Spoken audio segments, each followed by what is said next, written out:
சென்ற வாரத்திலே பாபிலோன் மகா பாபிலோனுடைய வீழ்ச்சி அது எப்பொழுது ஏற்படுகிறது என்கிறதை குறித்து பார்த்தோம். அதை தொடர்ந்து அது வீழ்ந்தது அதை குறித்து அதோட தொடர்புடையவர்கள் எப்படி ரியாக்ட் பண்ணார்கள் என்கிறதை குறித்து அடுத்த அதிகாரத்திலே எழுதப்பட்டிருக்கிறது. வெளிப்படுத்தின விசேஷம் 18ஆம் அதிகாரத்திலே சொல்லப்பட்டிருக்கிறது. அவைகளுக்கு பின்பு வேறொரு தூதன் மிகுந்த அதிகாரமுடைய வானத்திலிருந்து இறங்கி வர கண்டேன்.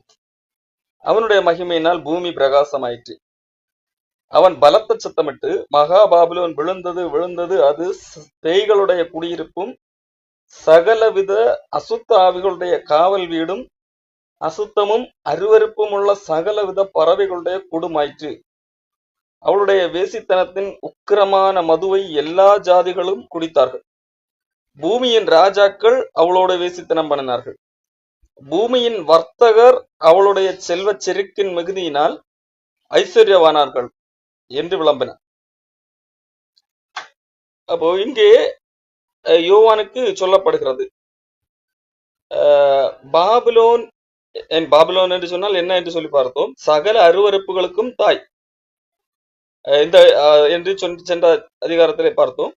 இங்கே கூட எழுதப்பட்டிருக்கிறது, அது சகல அசுத்த ஆவிகளுடைய காவல் வீடு, சகலவித அசுத்த ஆவிகளுடைய காவல் வீடு, பேய்களுடைய குடியிருப்பு, அதாவது சாத்தானுடைய குடியிருப்பு, அருவருப்பும் உள்ள சகலவித பறவைகளுடைய கூடுமாயிற்று என்று சொல்லி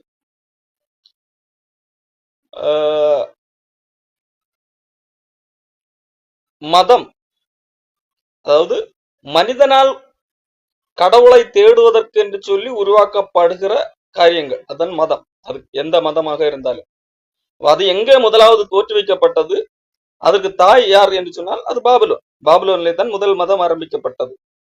அது உலகமெங்கும் பல்வேறு இடங்களிலே பல்வேறு விதங்களிலே பரவி கிடக்கிறது.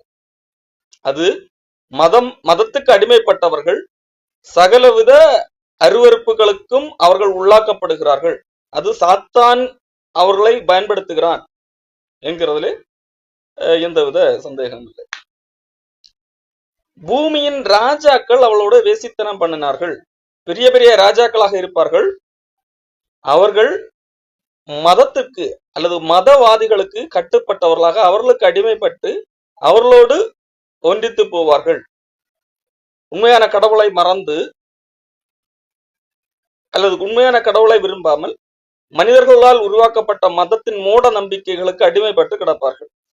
மட்டுமல்ல, எல்லா ஜாதிகளும் பூமியில் உள்ள எல்லா மக்கள் இனங்களும் அவளோடு கூட அவளுடைய வேசித்தனத்தின் மதுவை குடித்தார்கள் என்று சொல்லப்பட்டிருக்கிறது. வர்த்தகர் வியாபாரம் செய்கிறவர்கள் அவளுடைய செல்வ செருக்கின் மிகுதியினால் ஐஸ்வர்யவானான்கள். பெரிய பெரிய வியாபாரம் செய்யக்கூடியவர்களுக்கும் மதங்களுக்கும் இடையே தொடர்பு இருக்கும். இதனால் இரண்டு பக்க லாபம் என்று சொல்லலாம். மதவாதிகள் எப்பொழுதும் வியாபாரம் சார்ந்தவர்களோடு தான் தொடர்புடைய வைத்திருப்பார்கள். பெரிய பெரிய மத தலைவர்களை நீங்கள் பார்த்து பாருங்கள், அது எந்த மதமாக இருக்கட்டும், அவர்கள் யாரோடு இணக்கமாக இருப்பார்கள் அல்லது யாரை தங்களுடைய கைகளுக்குள்ளாக வைத்திருப்பார்கள் என்று சொன்னால் வியாபாரி. கிறிஸ்தவத்திலே வருவோமே, இன்றைக்கு வியாபாரிகளுக்கு என்று சிறப்பு கூடுகை எல்லாம் நடத்துவார்கள். எதற்காக? வியாபாரிகளை தங்களுக்கு அடிமையாக்க, எங்களால் தான் உங்களுடைய வியாபாரம் பெருகும் என்று சொல்லி அவர்களை நம்ப வைப்பார்கள். அவர்களை வைத்து இவர்களும் வியாபாரம் செய்கிறவர்களாக இருப்பார்கள். இது கிறிஸ்தவம் மட்டுமல்ல, எல்லா மதத்திலும் எப்படித்தான். கள்ளப்பணங்கள் அதிகமாக புழங்குவது மதத்தின் மதவாதிகள் கையிலேதான். இங்கே எல்லார் வீட்டிலையும் வேண்டுமானால் சோதனை செய்வார்கள். ஆனால் பெரிய அளவிலே மதவாதிகளுடைய வீடுகளிலே சோதனை பெரிய அளவிலே செய்ய மாட்டார்கள். காரணம், அது மத பிரச்சனையிலே முடிந்துவிடும், அது பெரிய கலகம் உண்டாகும் என்கின்ற இவர்கள் இந்த மதத்துக்கு விரோதமானவர்கள் என்ற பேச்சு எழுந்துவிடும் என்பதனால் பெரிய அளவிலே மதவாதிகளை சட்டத்தின் அடிப்படையிலே ரொம்ப எக்ஸ்ட்ரீம் லெவல்ல தவறு செய்வது கண்டுபிடிக்கப்பட்டால் மட்டுமே மதவாதிகளை எல்லாம் அல்லது மத தலைவர்களை எல்லாம் கைது செய்வார்கள் அல்லது அவர்களை பிடிப்பார்கள். மற்றபடி மத வேடமிட்டு மதவாதி வேடமிடுகிறவர்கள் அல்லது அந்த நிலையில் இருப்பவர்கள் செல்வச் செழிப்பாக வாழவும் செய்வார்கள். அவர்களுக்கு சட்டமும் அடிபணிந்துதான் இருக்கும். பெரிய பெரிய வியாபாரிகளும் கீழேத்தான் இருப்பார்கள். ராஜாக்கள் ஆளுகை செய்கிறவர்கள் கூட அவர்களுடைய கால்களுக்கு கீழாகத்தான் இருப்பார்கள். இது எல்லா நாடுகளிலும் நீங்கள் காண முடியும். எவ்வளவு பெரிய நாடுகளாக இருந்தாலும் அந்த நாட்டின் மதகுருவுக்கு அவர் கட்டுப்பட்டவராக இருப்பார். அவர் சொல்லுகிற அந்த இந்த சமயம், இந்த காலம் அல்லது வேறு ஏதாவது மூட நம்பிக்கைகள் அவைகளை எல்லாம் கேட்டு அவைகளின்படி ஃபாலோ பண்ணுகிறவராகத்தான் அந்த ராஜாக்களே இருப்பார்கள். பின்பு வேறொரு சத்தம் வானத்திலிருந்து உண்டாக கேட்டேன். அது, என் ஜனங்களை, நீங்கள் அவளுடைய பாவங்களுக்கு உடன்படாமலும் அவளுக்கு நேரிடும் வாதைகளில் அகப்படாமலும் இருக்கும்படிக்கு அவளை விட்டு வெளியே வாருங்கள். அவளுடைய பாவம் வானபரியந்தம் எட்டியது. அவளுடைய அநியாயங்களை தேவன் நினைவு கூர்ந்தார் என்று சொல்லி, அவள் உங்களுக்கு பலனளித்தது போல நீங்களும் அவளுக்கு பலனளியுங்கள். அவளுடைய கிரியைகளுக்கு தக்கதாக அவளுக்கு இரட்டிப்பாக கொடுத்து தீருங்கள். அவள் உங்களுக்கு கலந்து கொடுத்த பாத்திரத்திலே இரட்டிப்பாக அவளுக்கு கலந்து கொடுங்கள். அவள் தன்னை மகிமைப்படுத்தி செல்வச் செருக்காய் வாழ்ந்தது எவ்வளவோ அவ்வளவாய் வாதையையும் துக்கத்தையும் அவளுக்கு கொடுங்கள் என்று சொல்லி சொல்லப்படுகிறது. அதாவது இங்கே மக்களுக்கு அறிவுரை சொல்லப்படுகிறது. நீங்கள் மதத்திற்கு கட்டுப்பட்டு அவைகளுக்குள்ளாக சிக்கிக் கொள்ளாமல் அவளுடைய பாவங்களுக்கு நீங்களும் உடன்பட்டவர்கள் ஆகாதிருங்கள். அதை விட்டு வெளியே வாருங்கள். ஏன் வெளியே வர வேண்டும்? அவளுக்கு கிடைக்கக்கூடிய மதத்தின் பேரிலே கடவுளை வைத்து ஏமாற்றி வியாபாரம் செய்கிறவர்கள், அவர்களுக்கு கிடைக்கக்கூடிய அந்த தண்டனையிலே மக்கள் சிக்கிக் கொள்ளாமல் இருக்க வேண்டும் என்றால் அதை விட்டு வெளியே வர வேண்டும். அவள் மக்களை ஏமாற்றி உறிஞ்சி அவள் செல்வச் செழிக்காய் வாழ்கிறவர்கள் அல்லவா, அதற்கு எதிராக நீங்கள் செயல்பட வேண்டும் என்கின்ற செய்தி இங்கே அறிவிக்கப்படுகிறது. இல்லை என்றால் அவளுக்கு அளிக்கப்படுகிற தண்டனை, வாதை, அது அவளை பின்பற்றுகிறவர்களுக்கும் சேரும் என்கிறதாக இங்கே சொல்லப்படுகிறது. அவளுக்கு திருப்பி கொடுங்கள். அதாவது அவளுக்கு திருப்பி கொடுங்கள், அவளுக்கு எதிர்த்து நில்லுங்கள். அவள் எப்படி தந்திரமாக ஏமாற்றி நயவசனிப்பினால் மக்களை கெடுக்கிறவர்களாக இருப்பாள். நீங்கள் அது கெடுக்கிறது, நீங்கள் அவளுக்கு எதிராக நில்லுங்கள். ஒரு மனிதன் அதற்கு எதிராக நிற்கிறார் என்று சொன்னால் அது அழிந்து போகும் என்கிறது அல்ல அர்த்தம். அது அழிவதற்கு என்று ஒரு காலம் நியமிக்கப்பட்டிருக்கிறது, அப்பொழுதுதான் அது அழியும். ஆனால் நீங்கள் செய்ய வேண்டியது அதற்கு எதிர்த்து நிற்க வேண்டும். அதற்கு அது மக்களை கெடுக்கிறது எவ்வளவோ அதை நீங்கள் கெடுப்பதற்கு நீங்கள் முயற்சி செய்ய வேண்டும் என்கிறதாக சொல்லப்பட்டிருக்கிறது. அவள் தன்னை மகிமைப்படுத்தி செல்வச் செருக்காய் வாழ்ந்திருக்கிறார். மட்டுமல்ல, அவள் சொல்லுகிறாள், நான் ராஜஸ்திரியாய் வீற்றிருக்கிறேன், நான் கைம்பெண் அல்ல, நான் துக்கத்தை காண்பதில்லை என்று அவள் தன் இருதயத்திலே எண்ணினாள். ஆகையால் அவளுக்கு ஒரு மாதையாகிய சாவும் துக்கமும் பஞ்சமும் ஒரே நாளில் வரும். அவள் அக்கினினால சுட்டரிக்கப்படுவாள். அவளுக்கு நியாய தீர்ப்பு கொடுக்கும் தேவனாகிய கர்த்தர் வல்லமை உள்ளவர். அவளுடனே வேசித்தனம் செய்து செல்வச் செருக்காய் வாழ்ந்த பூமியின் ராஜாக்களும் அவள் வேகிறதுனால் உண்டான புகையை காணும் போது அவளுக்காக அழுது புலம்பி அவளுக்குண்டான வாதையினால் பயந்து தூரத்திலே நின்று, ஐயையோ பாபிலோன் மகாநகரமே, பலமான பட்டணமே, ஒரே நாழிகையில் உனக்கு ஆக்கினை வந்ததே என்பார்.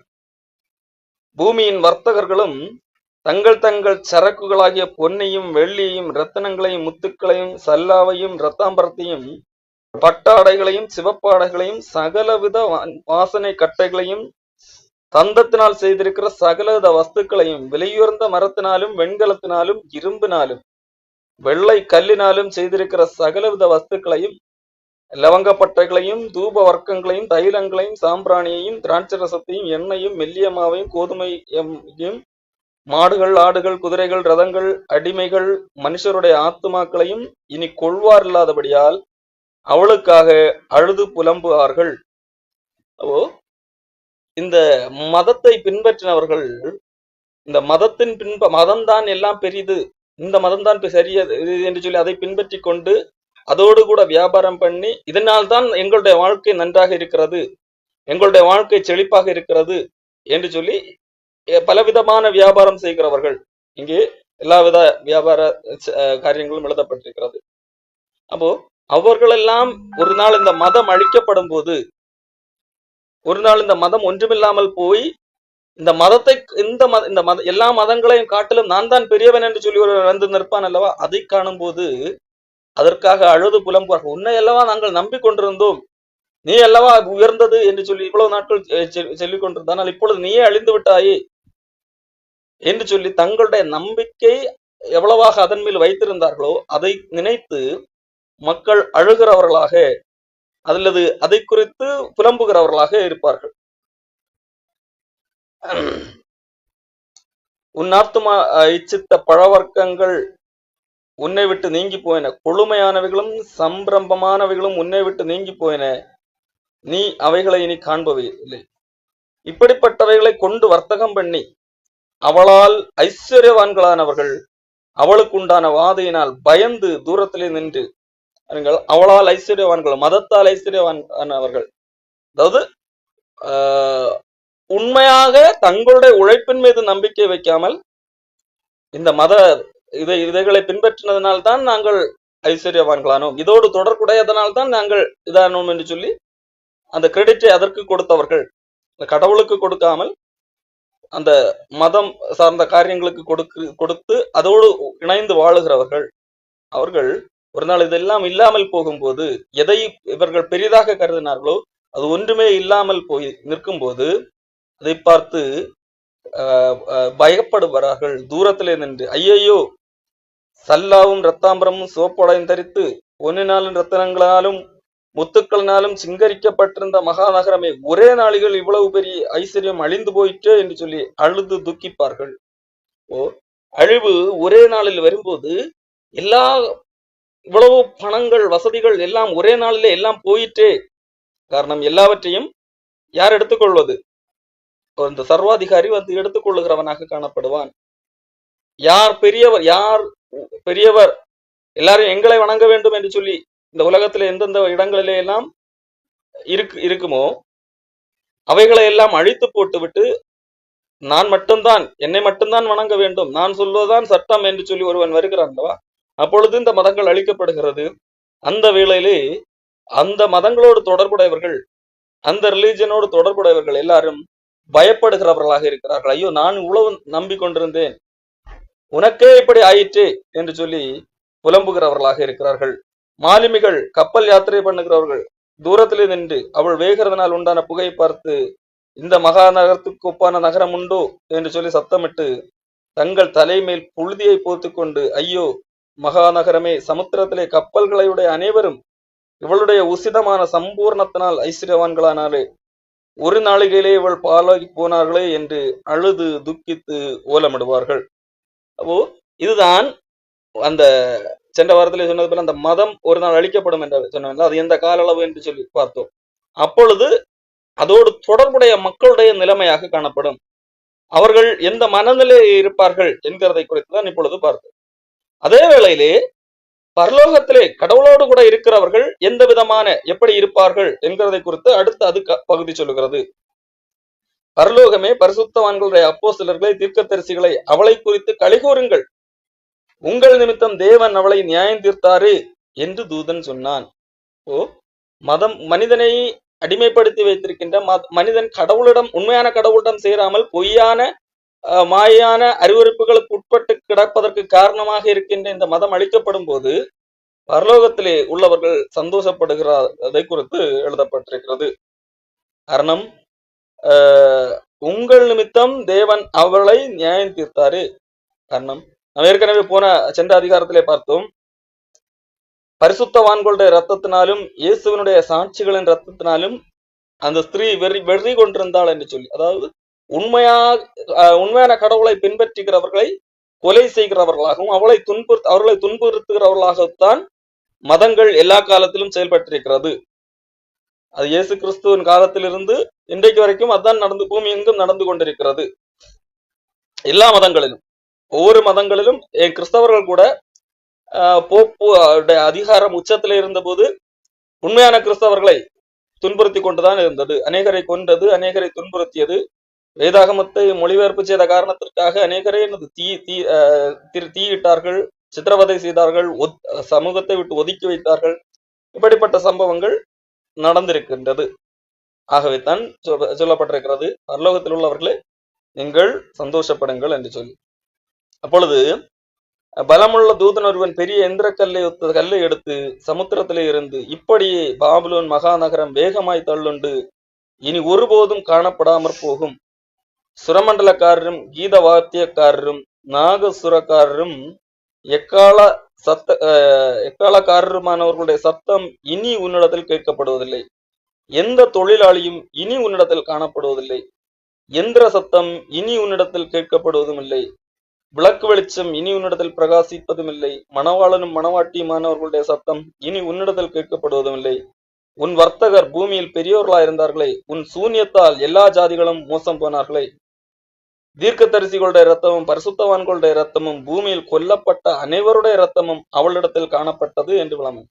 பாருங்கள், ஏற்கனவே சொன்னது போல தீர்க்கதரிசிகள் உண்மையான கடவுளை அறிவிக்கக்கூடியவர்கள், தீர்க்கதரிசிகளாகட்டும் பரிசுத்தவான்களுடைய இரத்தமாகட்டும், அல்லது பூமியிலே கொல்லப்பட்ட மதத்துக்கு எதிர்த்து நிற்கிறவர்கள் அனைவரும் கொல்லப்பட்டார்கள். அதுக்கு காரணம் அனைவருடைய இரத்தம் அவளுடைய கையிலே இருக்கிறது.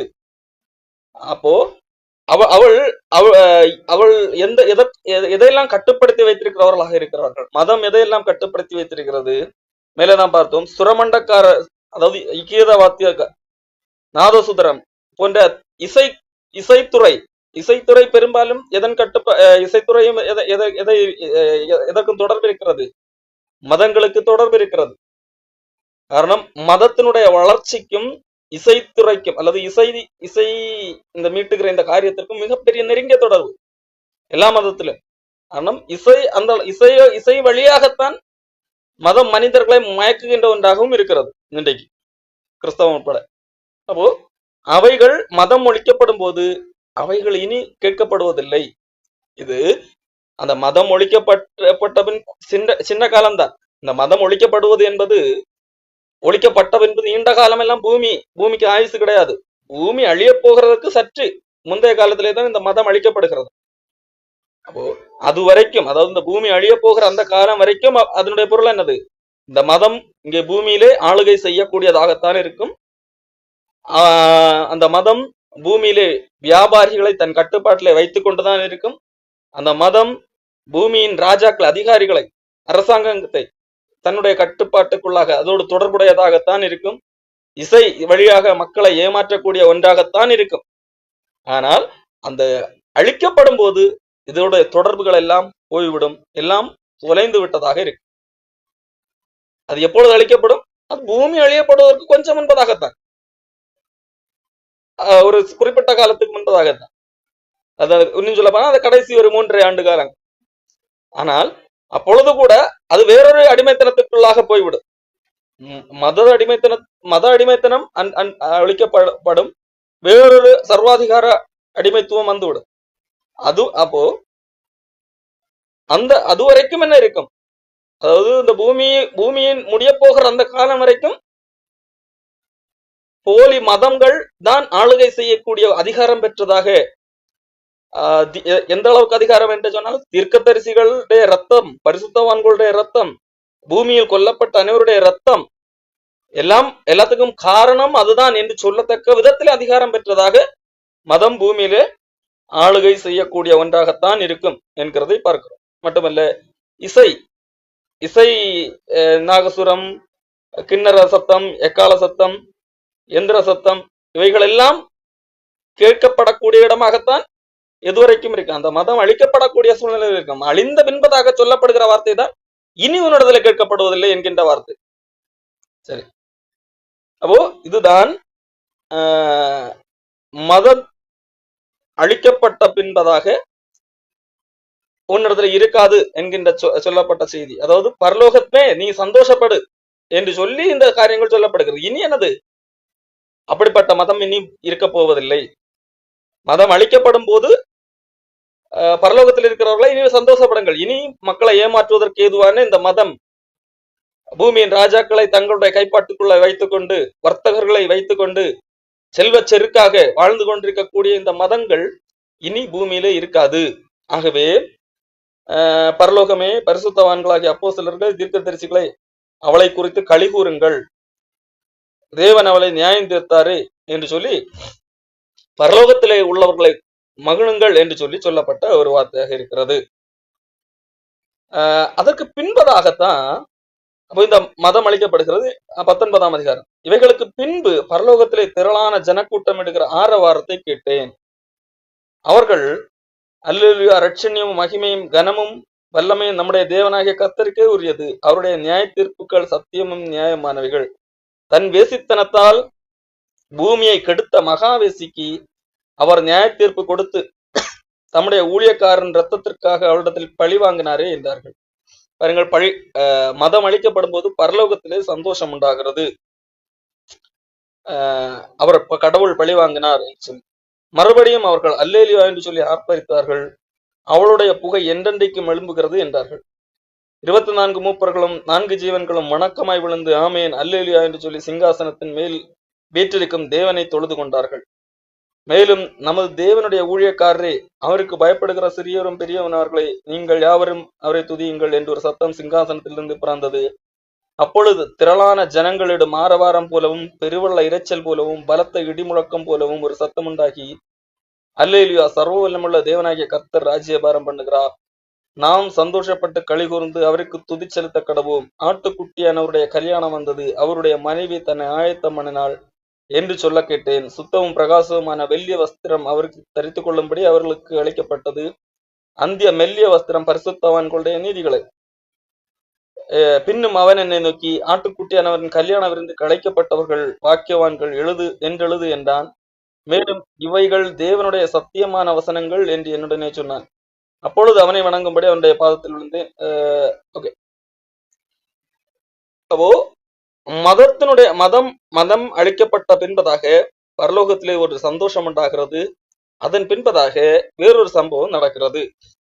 எல்லோருமே கடவுளை தொழுது கொள்ளுங்கள், நாம் இவ்வளவு நாட்கள் எதிர்பார்த்து கொண்டிருந்த அந்த காலம் வந்து விட்டது, ஆட்டுக்குட்டியானவருடைய கல்யாணத்துக்கான அந்த கால நாள் வந்து விட்டது, ஆகவே சந்தோஷப்படுங்கள் என்று சொல்லி வேறொரு நாளுக்கான ஒரு நீண்ட நாள் எதிர்பார்ப்புக்கான அந்த நாளை குறித்து சந்தோஷப்படுகிறார்கள். யார்? பரலோகத்திலே வாசம் பண்ணுகிறவர்கள். பரலோகத்திலே வாசம் பண்ணுகிறது யார்? கிறிஸ்துவுக்காக மரிக்கிறவர்கள். ஏற்கனவே ஒரு அதிகாரத்திலே பார்த்தோம். இது முதல் கிறிஸ்துவுக்குள் மரிக்கிறவர்கள் பாக்கியவான்கள் என்று எழுது. அவர்கள் தாங்கள் அடைந்த அந்த பிரயாசத்தை விட்டு கிறிஸ்துவோடு கூட இளைப்படைகிறார்கள் என்று எழுது என்று சொல்லி சொல்லப்பட்டது அல்லவா யோவானுக்கு. அப்போ கிறிஸ்துவுக்குள்ளாக மரிக்கிறவர்கள் பரலோகத்திலிருந்து சந்தோஷப்படுகிறார்கள். இவர்களுக்கு சொல்லப்படுகிற ஒரு காரியம், நாம் சந்தோஷப்பட்டு களி கூர்ந்து அவருக்கு துதி செலுத்த கடவோம். காரணம், ஆட்டுக்குட்டியானவருடைய கல்யாணம் வந்தது, அவருடைய மனைவி தன்னை ஆயத்தம் பண்ணினாள் என்று சொன்னது. அப்போ ஆட்டுக்குட்டியானவருடைய கல்யாணம், இங்கே ஆட்டுக்குட்டியானவருடைய கல்யாணம் என்று சொல்லப்படுவது எது? இப்போ பரிசுத்தவான்கள் பரலோகத்திலே இருக்கிறார்கள். இப்போ ஆட்டுக்குட்டியானவருடைய கல்யாணம் என்று சொல்லி எதை சொல்லப்படுகிறது? இயேசு கிறிஸ்து ஏற்கனவே அப்போஸ்தலர்கள் வழியாக ஒரு ரகசியத்தை வெளிப்படுத்தி இருக்கிறார்கள். இயேசு கிறிஸ்து நேரடியாகவே அப்போஸ்தலர் புத்தகத்திலே 1ஆம் அதிகாரத்திலே பரத்துக்கு எடுத்துக்கொள்ளப்பட்ட பின்பதாக வானத்தை அண்ணாந்து பார்த்து கொண்டிருக்கின்ற மனிதர்களிடத்திலே தூதர்கள் மூலமாக ஒரு செய்தியை சொல்லுகிறார். அப்போஸ்தலர் 1ஆம் அதிகாரம் 11ஆம் வசனம். நீங்கள் ஏன் வானத்தை எண்ணாந்து பார்த்து இருக்கிறீர்கள்? உங்களிடத்திலிருந்து வானத்துக்கு எடுத்துக்கொள்ளப்பட்ட இந்த இயேசுவானவர் எப்படி உங்கள் கண்களுக்கு முன்பாக வானத்துக்கு எழுந்தருளி போனாரோ அப்படியே மறுபடியும் வருவார் என்று சொல்லி, ஆண்டவர் மறுபடியும் வருவார் என்று சொல்லி அப்போஸ்தலர்களுக்கு அன்றைக்கு சொல்லப்பட்டார். அதன் பின்பதாக பல பவுல் அப்போஸ்தலன் மூலமாக ரகசியம், யாருக்கும் மனிதர்களுக்கு தெரியாத ரகசியம், அது இயேசு கிறிஸ்து வரும்போது எப்படி இருக்கும் என்கின்ற அந்த காரியம் சொல்லப்பட்டது. 1 கொரிந்தியர் 15ஆம் அதிகாரம் 51ஆம் வசனம். அதாவது இயேசு கிறிஸ்து வருவார் என்று சொல்லப்பட்டது, எப்படி போனாரோ அப்படியே வருவார் என்று சொல்லப்பட்டது. அப்படி வரும்போது என்னென்ன காரியங்கள் வரிசையாக நடக்கும் என்கிறதை குறித்து 1 கொரிந்தியர் 15ஆம் அதிகாரம் 51ஆம் வசனம். இதோ ஒரு ரகசியம் என்றால் இதுவரைக்கும் மனிதர்களுக்கு வெளியாக்கப்படவில்லை, இப்பொழுது நான் உங்களுக்கு சொல்லித் தருகிறேன் என்று சொல்லி. நாம் எல்லாரும் நித்திரை அடைவதில்லை, ஆகிலும் கடைசி எக்காலம் துணிக்கும் போது ஒரு நிமிஷத்திலே ஒரு இமைப்பொழுதிலே நாம் எல்லாரும் மறுரூபமாக்கப்படுவோம். எக்காலம் துணிக்கும், அப்பொழுது மரித்தோர் அழிவில்லாதவர்களாய் எழுந்திருப்பார்கள், நாமும் மறுரூபமாக்கப்படுவோம். அழிவுள்ளதாகிய இது அழியாமையும் சாவுக்கேதியாகிய இது சாவாமையும் தரித்துக் கொள்ள வேண்டும். அழிவுள்ளதாகிய இது அழியாமையும் சாவுக்கேதுவாகிய இது சாவாமையும் தரித்துக் கொள்ளும் போது மரணம் ஜெயமாக விழுங்கப்பட்டது என்று எழுதியிருக்கிற வார்த்தை நிறைவேறும் என்று சொல்லி சொல்லுங்க. எக்காலம் துணிக்கும் போது முதலாவது மரித்து, அப்போ இது இயேசு கிறிஸ்து வரும்போது எக்காலம் துணிக்கும். எக்காலம் துணிக்கும் போது நாம் எல்லாம் மறுரூபமாக்கப்படுவோம். அடுத்து சொல்லுகிறார், முதலாவது மரித்தோர் எழுந்துவார்கள், அதுக்கு பிறகு நாம் மறுரூபமாக்கப்பட்டு அற்புதமாக கர்த்தரோடு கூட இருப்போம் என்று சொல்லி சொல்லுகிறார். இதே காரியத்தை தான் 1 தெசலோனிக்கேயர் புஸ்தகத்திலே பவுல் மறுபடியும் சொல்லுகிறார். 1 தெசலோனிக்கேயர் புஸ்தகம் 4ஆம் அதிகாரம் 14ஆம் வசனம். இயேசுவானவர் மரித்து பின்பு எழுந்தார் என்று விசுவாசிக்கிறோமே, அப்படியே இயேசுவுக்குள் நித்திரை அடைந்தவர்களையும், அதாவது கிறிஸ்துவுக்குள் மரித்தவர்கள் அவர்களையும் தேவன் அவரோட கூட கொண்டு வருவார். அப்ப இயேசு கிறிஸ்துவோடு கூட வரும்போது யாரை கொண்டு வருவார்? ஏற்கனவே மரித்தார்கள், கிறிஸ்துவுக்குள்ளாக மரித்தார்கள் அல்லவா, அவர்களை அவரோடு கூட கொண்டு வருவார். காரணம், இப்பொழுது அவர்கள் இயேசு கிறிஸ்துவோடு கூட இருக்கிறார்கள். பரலோகத்தில் கிறிஸ்துவுக்காக மரித்தவர்கள் கிறிஸ்துவோடு கூட இருக்கிறார்கள். சிலர் சொல்வதுண்டு, என்னது, அவர்கள் ஒன்றும் அறியாத ஒரு ஆள் நித்திரை போல இருக்கிறார்கள். அப்படி இல்லை, அப்படி வேதம் எங்கும் சொல்லவில்லை. அவர்கள் ஒன்றும் தெரியாமல் என்னது இருக்கிறார்கள், அவர்களுக்கு ஒண்ணுமே தெரியும், அப்படி ஆள் தூக்கத்தில் இருக்கிறது, அப்படி சிலர் சொல்வதுண்டு. அப்படி இல்லை, அவர்கள் கிறிஸ்துவோடு கூட இருக்கிறார்கள். அதற்கு பிலிப்பியர் புஸ்தகத்திலே பவுலப்போஸ்தலன் சொல்லுகிற ஒரு வசனம் எடுத்துக்காட்டு, நான் இந்த தேகத்தை விட்டு கிறிஸ்துவோடு கூட இருக்க எனக்கு ஆசை உண்டு என்று சொல்லுகிறார். இப்ப இந்த தேகத்தை விட்டு பிரிந்தால் கிறிஸ்துவோடு கூட தான். கிறிஸ்துவோடு கூட இருக்கிறவர்களை, அதாவது கிறிஸ்துவுக்குள் மரித்தவர்களை கிறிஸ்து இங்க பூமிக்கு வரும்போது மறுபடியும் என்ன செய்கிறார்? கொண்டு வருகிறார். அடுத்து அப்படி எப்படி அந்த கொண்டு வந்த பின்பதாக என்ன நடக்கும் என்கிறதை குறித்து சொல்லப்பட்டிருக்கிறது. 1 தெசலோனிக்கேயர் 4ஆம் அதிகாரம் 16ஆம் வசனம். கர்த்தர் தாமே ஆரவாரத்தோடும் பிரதான தூதரோடும் சத்தத்தோடும் தேவ எக்காலத்தோடும் வானத்திலிருந்து இறங்கி வருவார். அப்பொழுது கிறிஸ்துவுக்குள் மரித்தவர்கள் முதலாவது எழுந்திருக்கிறார்கள். அப்போ எப்படி எழுந்திருக்கிறார்கள்? கிறிஸ்துவோடு கூட வருகிறவர்கள் அல்லவா. கிறிஸ்துவுக்குள் மரித்தவர்கள் அவரோடு கூட வருகிறார்கள். அப்படி வருகிறவர்கள் ஏற்கனவே மரித்து போனவர்கள். இப்படி வருகிறவர்கள் மரித்த நிலைமையிலிருந்து அடுத்து எழும்புகிறார்கள். புதிய கிறிஸ்துவுக்குள் மரித்தவர்கள் இப்பொழுது கிறிஸ்துவோடு கூட இருந்தாலும் அவர்கள் ஒரு மறுரூபமாக்கப்பட்ட அந்த சரீரத்தை பெற்றுக் கொள்ளவில்லை. ஒரு மறுரூபமாக்கப்பட்ட ஒரு சரீரத்தை இன்னும் பெற்றுக் கொள்ளவில்லை. அப்போ கிறிஸ்துவும் இங்க பூமிக்கு வருகிறார். வரும்போது அவரோடு கூட கொண்டு வருகிறார். கொண்டு வரும் என்ற அவர்கள் முதலாவது உயிரோடு எழும்புகிறவர்களாக எழும்புகிறார்கள். அப்பொழுதுதான் என்னது, மறுரூபமாக்கப்பட்ட சரீரத்தோடு எழுந்திருக்கிறார்கள். பின்பு உயிரோடு இருக்கிற நாமும் கர்த்தருக்கு எதிர்கொண்டு போக மேகங்கள் மேல் அவர்களோடு ஆகாயத்தில் எடுத்துக் கொள்ளப்பட்டு விதமாய் எப்பொழுதும், அப்போ அதன் பின்பதாக தான் ஏற்கனவே கொரிந்தியர் புஸ்தகத்தோட நாமும் மறுரூபமாக்கப்படுவோம் என்று சொல்லி, அப்போ இந்த சந்திப்பு நடக்கிறது அல்லவா, அவருக்கு எதிர்கொண்டு போக அவரோடு சந்திக்கின்ற நாள். அப்போ பூமியில அதுவரைக்கும் உயிரோடு இருக்கிறவர்கள் மறுரூபமாகுவார்கள். ஏற்கனவே மரித்தவர்களை கிறிஸ்து கொண்டு வருகிறார். அப்படி கொண்டு வருகிறவர்கள் உயிரோடு எழும்புதல் என்று சொல்லி மறுரூபமாக்கப்பட்டவர்களாக திருப்பி வருகிறார்கள். அவர்கள் கிறிஸ்துவோடு கூட தான் வருகிறார்கள். வந்து மறுரூபமாக்கப்பட்ட நிலைமையில மாறுகிறார்கள். அப்போ இந்த நாளை குறித்து தான் ஆட்டுக்குட்டியானவருடைய கல்யாண நாள் வந்தது என்று சொல்லி இங்கே வெளிப்படுத்தின விசேஷம் 19 சொல்லப்பட்டது. அப்ப இந்த நாள் ஏற்கனவே வேதாகமத்திலே பவுலப்போஸ்தலன் மூலமாக சொல்லப்பட்ட இயேசு கிறிஸ்து வரும்போது என்ன நடக்கும் என்று. இப்போ இந்த நாளை குறித்து தான் ஆட்டுக்குட்டியானவருடைய கல்யாணம் வந்தது. அவருடைய தன் மனைவி அந்த நாள், அதாவது ஆண்டவர் நியமித்த அந்த நாள், எப்பொழுது இந்த மனிதர்கள் மறுரூபமாகிற அந்த சம்பவம், அப்படி மறுரூபமாகி கடவுளோடு கூட இணைந்து இவ்விதமாக எப்பொழுதும் கர்த்தரோடு கூட இருப்போம், அதன் பின்பதாக கர்த்தரோடு கூட ஆளுகை செய்வோம் என்றெல்லாம் சொல்லப்பட்டிருக்கு. அப்ப அந்த சம்பவம், அந்த இணைப்பின் நாள் எப்பொழுது, அதுதான் ஆட்டுக்குட்டியானவருடைய கல்யாணம் என்கின்ற அந்த காரியத்தோடு ஒப்புமையாக எழுதப்பட்டிருக்கிறது. அப்போ அது எப்பொழுது நடக்கும்? அந்த நாள் வந்தது என்று சொல்லி இங்கே சந்தோஷப்படுகிறார்கள். இது எப்பொழுது? இங்கே பூமியில் உள்ள மதங்கள் அழிக்கப்பட்ட பின்பதாக, முதலாவது ஆர்டர் படி சொல்ல வேண்டும் என்று சொன்னால், பூமி இப்படி போய்கொண்டிருக்கிறது. மதத்தின் கட்டுப்பாட்டிலே தான் எல்லாம் இருக்கிறது. இந்த பூமியை இந்த உலகத்திலே உள்ள முக்கியமான தலைவர்கள் எழும்புகிறார்கள். அந்த தலைவர்களுக்கு பின்பதாக ஒருவன் இருந்து இயக்குகிறான்.